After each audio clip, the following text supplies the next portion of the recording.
Welcome to the Chicago Bears podcast perspective. You know, there's so much about the NFL I could talk about. There's so much about other teams that I could talk about. I've always wanted to touch base on the other teams, but I'm a passionate Bears fan, so I try to go out of my way to only do videos for Chicago Bears. I just don't have the time really to do my thoughts on other things around the league, so maybe that's something that I'll start putting in at the end of these videos. I just worry about the catchphrase of the Chicago Bears and it not really getting the point across on the other views. I mean, I have thoughts about Eli Manning, what happened there, but let's just stick to the Chicago Bears. I've been writing script for upcoming Chicago Bears podcast, which anybody that's kept up with it, which is not much. There's the thing about the Chicago Bears from a podcast perspective. Most podcasts are only getting a couple hundred views. The ones that are hit in the thousands are people that are talking broadly about the NFL. And that's something else I'm thinking about too. I don't really want to turn this channel into that. I'd rather have the Bears fans be on here. But these videos I'm posting aren't gaining a lot of traffic yet. You know, they're about 20 views a piece. So I'm really only doing it for like the diehard Bear fans. And so like and subscribe. I've got some different things coming up. And I talked about this in the first video of the Chicago Bears podcast perspective, that I would be getting into storylines and my perspective on this. I even have his perspective on Josh McCown and what if we had done this? Why didn't we do this? Why didn't we take this coach? Why did we take that coach? Which in Chicago, that's where we're at. We're looking at the past. You know, we're with our team being so bad. You know, I was born in '83, so I saw a few great years of Chicago, and then in the early 2000s they got a revival with Lovie Smith. I mean, yeah, we had that one year with Dick Drawn, but I mean, just because you throw a ball up and it bounces off four helmets and you get a touchdown and you won the game doesn't mean that you were a great coach and you abided by that and put a good game plan together. Accidents can happen. So to give you an idea of what will be coming up, I think the first video I'm going to do, which I don't want it to be the first video, but it's going to be called The Ghost of Christmas Past. It's going to be Christmas themed, and it's going to be about Alshon, Robbie Gould, and or Gold, however you want to say his name, the best kicker we've had since the 80s and 90s, I should say. Well, we had some great kickers in the past. I remember Paul Edinger. I love Paul Edinger. But and the future of Jimmy Garoppolo. There's a lot I want to say on that. There's going to be a video called The Chicago Conspiracy. It's my thoughts on some of the inner workings of the coaching. Then there's another video, Is Mitch or Jimmy right for Chicago? There's my thoughts on that. You know, I do this because I think some of the takes I have on the organization is a little bit different. It's not just so mainstream. And I don't want to talk about that right now because I'd rather have it for those videos. So, if it's something that you're interested in, like and subscribe and check them out, and we'll have them up within December because I want to do these videos right. On the podcast, I just go live. The low maintenance. I don't have to put a lot of time or anything. I just got to think about what I want to talk about, jot down some few ideas, and then just kind of move forward from that. So anyway, going into the podcast, I've not done a podcast for the Bears in a couple of weeks.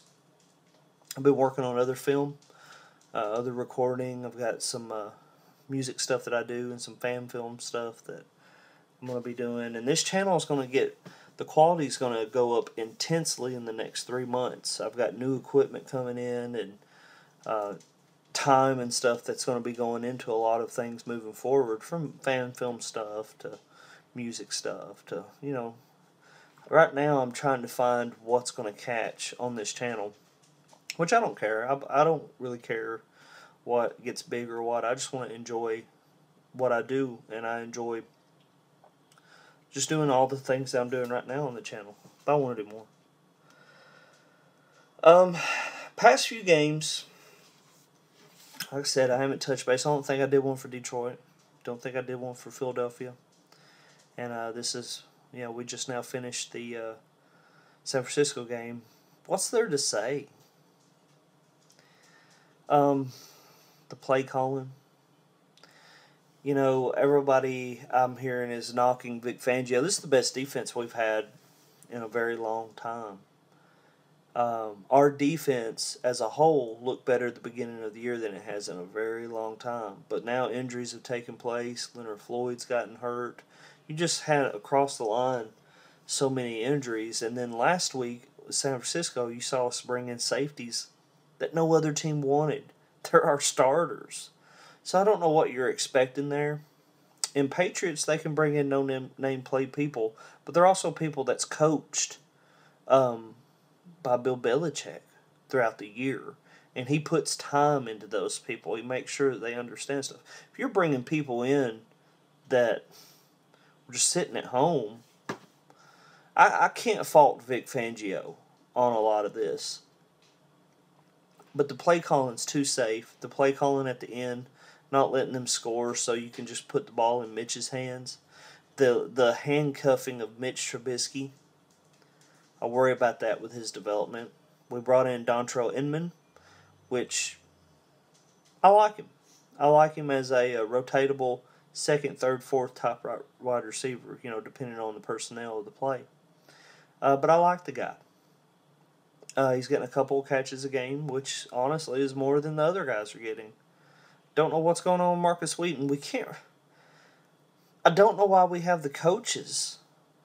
We're not evaluating players. We're not building players. We're not seeing what this person could do.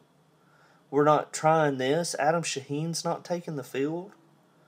I get bringing in veterans, but playing them all game when you know you're not going to win? Instead of playing these new people and trying stuff and just maybe losing 14-0 or 20-0, we're losing by a field goal and shit because our game plan is weak. We're still losing. It's almost like taking the dagger instead of going in and just ending it fast. We're slowly torturing ourselves. We're slowly showing the fan base that, hey, watch it till the end. You don't have to turn it off second quarter. We want you to stay in the stands and buy your shit, and pardon my French, but it's so. This guy said today, in 25 years or something like that, we've only been to the playoffs 5 times. I'm always going to be a Bears fan. I'm not from Chicago. I don't have any ties like that, but I love my Bears, and I want to be I'm not going to watch them. I get it. I get it. I do. I've been watching some crap. Us paying players so much money that don't turn out, than us letting go of players that go on and become decent or great. We just got a bad. I want to go into some of my conspiracy, but I'm not. Personnel, I touched on that. Shaheen's not getting a lot of play. We finally saw a little bit of Tariq the other day. Why are you throwing the ball to Jordan Howard? I get it. I know what it is. Ooh, they're not going to expect us to throw the ball to Jordan Howard. Let's throw it to him. Well, the reason why you don't throw it to him is because he can't catch. He's not that guy. It ain't like we're trying to go to the playoffs. Benny Cunningham would be. I like Benny Cunningham. If you're in a position where a player might catch the ball out of the backfield where you're going to run him out instead of doing pass protection, Benny Cunningham then. I get it. Tariq can't pass protect. I get it. Benny can. I love Jordan Howard too, but all 3 of those running backs are important. And I'd like to see Benny Cunningham come back. All 3 of them have a place on this offense. I'm telling you. And if Tariq's going to go out and take a pass, that means he's going to be covered. That means somebody's one-on-one. Is it Fox or is it Logan's? At the end of this video, if you're still watching, 9 minutes in, I want to tell you some funny things about Fox and Logan's, who they look like.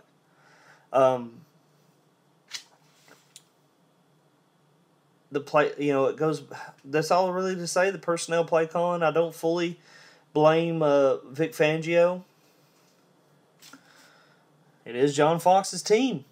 John Fox is a defensive mind, so you're going to tell me that he's sitting in that offensive room? Think about it. I'm going to touch a little bit on my conspiracy, but Vic Fangio don't want to re-sign with Chicago. He don't want to take on the head coaching role. Here's what I think. He's afraid that if he takes over the head coaching role with everything being so shitty, it might hurt his chances of becoming a head coach. It might smear his, you look at a guy like Pagano that took over for a little while and, they liked him and became a head coach. That's not going to happen with Vic. Vic's got a mouth. He's going to be like, hey, you suck. You need to do this. He'll call out Dowell Logans which I think from a Bears perspective, I think the Bears like that. They like that hard-nosed coach. They like that. What I saw Jimmy Garoppolo do when he huddled. Those guys were in the wrong position. He goes, get over there. Hurry, quick. He demanded. He looked fierce. I'm going to get into that more. I'm not saying Mitch doesn't look demanding, but come on, he looks like I like Mitch. I'm glad we got him. I'm not going into my conspiracy. If you want that, you're going to have to like, subscribe, and watch the next video. But Mitch is so baby-faced. I look forward to seeing him year 3, year 4 when he's a little rugged and been hit a few times and he's got some game war on him. He's going to be good. But, this team has got to stop being a dumpster fire. It's got to stop being, oh God, it's just bad. That's all I'm going to say. That's why I haven't done a video. It's bad. It's bad. You guys watch the games. You know what's going on. So I want to end it on a funny note. Who does John Fox and Dowell Logans look like? Well, John Fox, on my Twitter, Ernie Keebler, the Keebler elf, was posting pictures of his cookies. John Fox looks like the fucking Ernie Keebler. And then I was trying to think of, who does Dowell Logans look like besides the penguin? Go look up at the main stars of Up, that little boy and the old man. But anyway, like I said, I just go live on these little podcasts. I kind of just do this, something quick, get my thoughts out there. But the next couple of videos are going to be interesting. An interesting take on the Chicago Bears. I'll do the edits, music, all that good crap. Use my good camera. So I don't plan on going half-assed like I'm doing with this. But I'm angry. We're all angry. We all want to see something intelligent happen. We all want to see smart decisions happen. When we got John Fox, I knew it wouldn't work out. If you can't win with a top 5 defense, anything you need in a Hall of Fame quarterback, say what you want about Peyton Manning. But you go back and you watch that championship game going into the Super Bowl. Watch the last 2 minutes of that. That's what you get with Peyton Manning. Half injured or not, you still got his brain. He's still going to throw the first down passes. He's still going to know where his hot reads and shit are. It's Peyton Manning. If we had him at his age and what he was doing in those games, if we had him the year we went to the Super Bowl, tell me we wouldn't have won. But I knew John Fox coming in was a bad decision. I didn't start podcasting at that time, but I was just like, we got a crappy coach. You got to ask yourself. At least with Mark Trestman, I was like, okay, I see what happens. He went out and got this offensive mind that's not been in the league. People are not going to have a lot of stuff on this guy, and this guy has a pedigree and a background. I remember watching him as a kid when he was in San Francisco. I get it. You're going to make or break. With John Fox, that was just a safe... You're not going to beat anybody in the NFC North with him. John Fox needs to be a college coach. He's that guy. Or a defensive coordinator, or maybe in personnel. He's somebody that I think that these older guys enjoy hanging out with and shooting the shit with. But you don't want him as your savior for your football team. And he's had 3 years. The worst win-loss records in Bears history. We fired Lovie Smith after a 10-6 season. In hindsight, I would love to have seen what Lovie Smith could have done with the new general managers and stuff. You know, he had a Jerry Angelo drafting for him. What would have happened if he had a Ryan Pace drafting for him? Would he have been better? Well, Gary Kubiak played under Lovie Smith. That was kind of Lovie Smith's issue, was they banked on Jay Cutler, which we all know. He turned out to suck. I don't want to hear this, oh, he didn't have one. He's always been that way. After Jay Cutler's first 4 years, he lost the fire, man. He got his money. He got the big head. He's screwing a supermodel. He sucks. He sucks at Miami. He has no heart, no passion, and your team feeds off that. So what would have happened if Josh McCown... I say I'm getting into stuff I want to talk about. I'm not doing it. But anyway, whatever, guys. Like, subscribe. What are your thoughts? What's your perspective on this mess? You know, I keep up with a lot of Chicago Bears stuff. I know it's going to be a lot of the same talk. I'd love to see Vic as the interim head coach, too.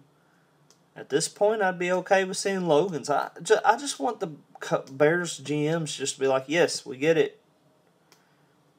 Will you be excited if we fire this person and put this person up? Is this going to make you want to watch football? We get it. We're watching it too. We're there with you. I think with Chicago, you got a lot of loyal fans. You got a loyal fan base. I think every now and then you got to show that fan base some love. It's kind of why I would hope to get a Jim Harbaugh. Would love to have Mike Singletary come in to be linebackers coach, something like that. I'd love to see them start doing things for the fans. If we're going to suck, at least suck the right way. I'd love to see some of these people come in where we all admire and love. And if they're not like Mike Singletary, I don't want to be head coach. Linebackers coach? Fuck yeah, it'd be cool to see him on the sideline. I'm not sure what Leslie Frazier's doing. DB coach? I don't know. There's roles to be in Chicago. Look at Ron Rivera. We let that guy go. He's great. I tell you, his Achilles heel is when he gets in the playoffs, he plays too safe. Look at Philadelphia in the Super Bowl. Look at us in the Super Bowl.